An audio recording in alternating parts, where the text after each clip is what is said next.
Another Sun Devil football season is officially underway as day one of the 2025 preseason camp started today.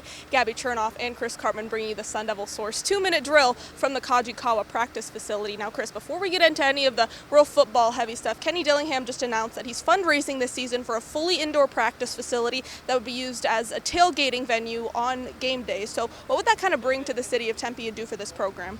I think it would be a massive thing. We're here at the Kajikawa facility where they have the Dickey Dome, but this is across the street. It's a little bit of a hike, and also fire code rules don't allow them to have like a big crowd in here, so they can't use it for tailgating purposes. And obviously the way that a lot of the tailgating space in the green areas have been squeezed out in recent years around the stadium, bringing a indoor facility that has air conditioning and a huge amount of space immediately adjacent to the stadium would be a premier tailgating opportunity, in addition to making it easier on the team because they don't have to have all those golf carts dragging people to and from practice. That can get a little bit overwhelming. Their $15 million goal is something that they have in mind to try to get this project underway, and they are apparently about a third of the way there, and they're trying to get there over the next 5 months.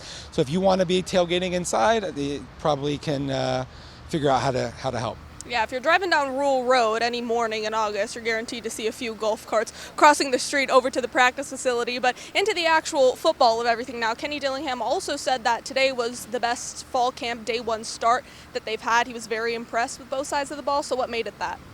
Well, the offense was moving the ball quite well in the passing game in particular. Normally defense is ahead of offense when you're starting a preseason camp. That was not the case today.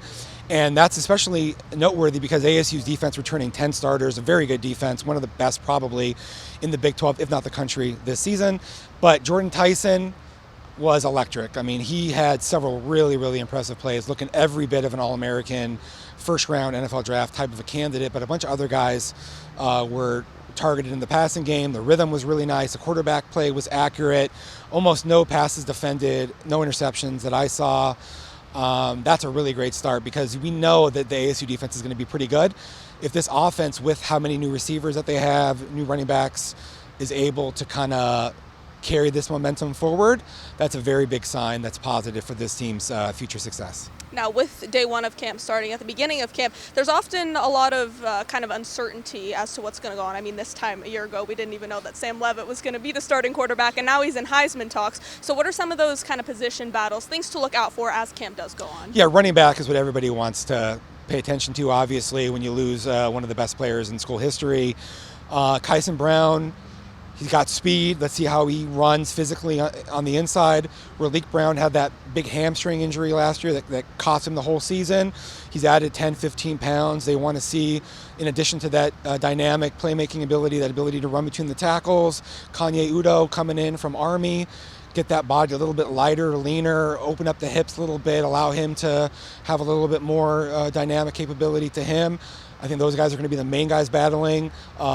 Nickel, really important position because Shamari Simmons was arguably their best defensive player last year, right up there along with Xavier Alford and a couple others.